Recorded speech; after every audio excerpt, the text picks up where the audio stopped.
But a lot of people look at Iowa as a sort of canary in the coal mine for other Midwestern states and that have a large rural population.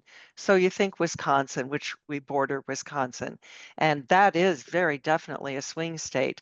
So the thought is if Iowa has changed this dramatically in a pro-Harris direction, that perhaps that's happening in other states nearby. That we're joined by the polling guru Ann Selzer now on Times Radio. And a warm welcome. Explain the overview of your polling. What have you found? Well, this was a poll of all Iowans in which we had a subset of likely voters. And what we were very interested in as we get close to the election is really understanding what those voters are thinking and whether things had changed since June, which was the last time we had polled and taken a look at likely voters. At that time, Donald Trump held an 18-point advantage over then President Joe Biden, the then nominee for the Democratic Party. So we wanted to see if things had changed. And indeed they Okay. had. Okay, tell us what you found. We are now showing just a 4-point advantage for Donald Trump. And what that means is that there's been shrinkage, shall we say, in terms of Trump's clear dominance in the state. So the question always arises, well, what happened? Well, just in terms of campaign-related events, many things have happened since June. But the outcome of that is not only some shifts, just generally, but some very specific shifts in people who are now telling us that they are definitely going to vote in December. This is an election that some people say it's about persuading people who support one candidate to change their mind. I don't see this as the kind of election where people are going to be changing their mind. I do see it as a kind of election where people decide to vote who were disaffected, maybe thought they'd sit it out, maybe they might tell us, I might vote. This time, our screen is they have to say they're going to definitely vote. And we got more people overall saying they were going to definitely vote. But the interesting thing was the subgroups where that was more common. So those groups were women, people under the age of 45, and people with a college degree or more education. And all of those groups were more likely to support Kamala Harris. And that's why there was such a dramatic change from June. Interesting. So now Trump leads Kamala Harris by just 4 points, shrinking That's from that's right. 14 points. Um, 18 points. 18 points, forgive me. It's a 14-point shrinkage. Um, Tell me about why Iowans. Why is Iowa so significant when we look at the overall race? Well, I don't know that we thought it was going to be that significant. We've been a purple state, and then most of the last two general elections, a very red state, meaning that Republicans hold every statewide office except for one, and that's the state auditor, so not exactly a high-profile case. The Republican Party here is very strong, very organized, got good candidates in and got them elected. So no one was looking at Iowa to be particularly important in the electoral college and how the president is actually voting.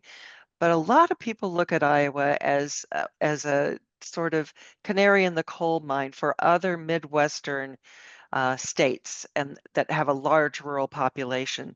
So you think Wisconsin, which we border Wisconsin, and that is very definitely a swing state. So the thought is if Iowa has changed this dramatically in a pro-Harris direction, that perhaps that's happening in other states nearby as well. Mhm. Briefly, Robert F. Kennedy Jr. is still drawing 6% in the poll. He's obviously withdrawn from the race. Do you expect that to go to Donald Trump? I took a look at that because everybody would want to know what's going to happen. He will be on the ballot, and so we put him into our poll to see about that. So I looked into what I'm going to say the tea leaf level. This is just kind of trying to get an indication, and there was no obvious advantage for either President Trump or for Kamala Harris in terms of how they feel about the other candidates. There was less alignment there than I think we would speculate, given that RFK Jr. endorsed Mm. President Trump. It's too early to tell the impact of this assassination attempt. I know Donald Trump is already fundraising off the back of it on Truth Social, much as he did with the first one. But the optics of the first assassination attempt in June were much stronger. Him holding up his hand, his arm in defiance, shouting to the crowds at that rally. Did that have any impact on polling for Well, Donald Trump? obviously, we can't tell from this poll whether it did or if it didn't, because so many things happened after that. You had the RNC convention with a lot of speech making, the announcement of J.D. Vance. But then shortly after that, you had Joe Biden dropping out of saying he was going to not stand for the election, not be the nominee. The ascension of Kamala Harris, her uh, party convention, and other things. So in the wash of all of that happening, the initial assassination attempt at a couple of months later appears to have had negligible effect.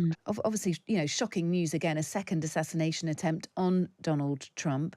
Was this a failing of the Secret Service, or is it a failing of the political climate in the United States? I think it's much more aligned with the latter, and the political climate is still very divisive in our country. And this just goes to show how much of the rhetoric is being viewed by a number of people that are now taking, more egregious actions. So it's very concerning on both sides, whether it happened to a Republican or Democrat. This should not be tolerated in our country, and this is not the way to solve the issues with these candidates. And I'm glad to see that, Joe Biden and Kamala Harris have all come out and condemned this latest attack. When we're assessing how the political climate's got to this point, and you'll know from the run up to 2016, 8 years ago, perhaps how different the time is now, or the environment is now. What do you think? I definitely think it's different. I think in 2016, Donald Trump was kind of an unknown quantity. I think a lot of people voted for him on the basis that he might be able to change certain things because he was an outsider. I think he's still viewed as an outsider, but a lot of people now over the last 8 years have gotten to know more about him, his background, his personality, obviously the way that he attacks his political opponents. And I think that has created some, a greater divide among our country. If you look at the polls, just even the one you were just talking about in Iowa, there are very, very few people that don't know how they're going to vote. That's really an anomaly in American presidential politics. Usually by this time, we have anywhere upwards of 6 to 8% of undecided voters. If you go into all the key battleground states, they're either 2% or most of them are around 1% that haven't decided. That is a big difference from previous elections. I wonder what you think of Donald Trump now. When we spoke to a former CIA operative earlier, and he was saying, yes, you can apportion blame on both sides. But when you have a candidate now who before the election has even, run, before people have even been to the voting booths, is calling it out potentially as a fix, saying we may not be able to trust the result of this. Someone who is, stoking up fundraising on social media on the back of an attempt on his life. What do you make of Donald Trump now? Look, I think politics is a very interesting business in our country, and people use all sorts of gimmicks and opportunities to get policy ideas across, get fundraising, and most importantly, get those voters But out. surely not an assassination attempt. No one sets out to use that as an idea for fundraising. No, certainly not. Nobody expects that to happen. But at the same time, because of that action, Donald Trump has been able to galvanize voters who see the assassination attempt as an attack on democracy itself. And while it may not switch those individuals who are steeped in certain policies, what it does serve for two purposes is one, it'll get out more voters, and two, it will help with fundraising efforts because people will want to rally around somebody that has been attacked. Just as we Yeah. saw in the first one where Donald Trump raised almost $75 million off of that assassination attempt, it shows that people do care what happens to our candidates in this country. And make most Kamala Harris has also been fundraising off of different tactics, not assassination attempts, obviously, but other tactics that have been very, very successful for her as well. Let's go back to my question on what you think of Donald Trump now. I'm interested because obviously he's been through quite a lot in the last 8 years. He's had a first go at the presidency, and that ended, of course, with that big insurrection in the Capitol, which riled a lot of people against him, but also then, initially caused a lot of upset. And then a lot of people have added their own context to that and have decided that actually that it's worth giving Donald Trump another go, that Joe Biden's presidency and the Democrats' term in office has been so bad that actually people do want to return to Donald Trump. But what do you think of Donald Trump now, this kind of 8-year journey that he's been on? Yeah, I still think from a policy point of view, he's definitely on the right track. I mean, you look at where he is on immigration, economy, those issues resonate with Americans, and that's why you're seeing such, strong leads in some of these key states. Obviously, the personality is the issue that most people have. And I've talked to countless voters that if they wish they could separate the two, because if they could just focus on policy, then they would vote for Donald Trump in a heartbeat. What do you think of him, though?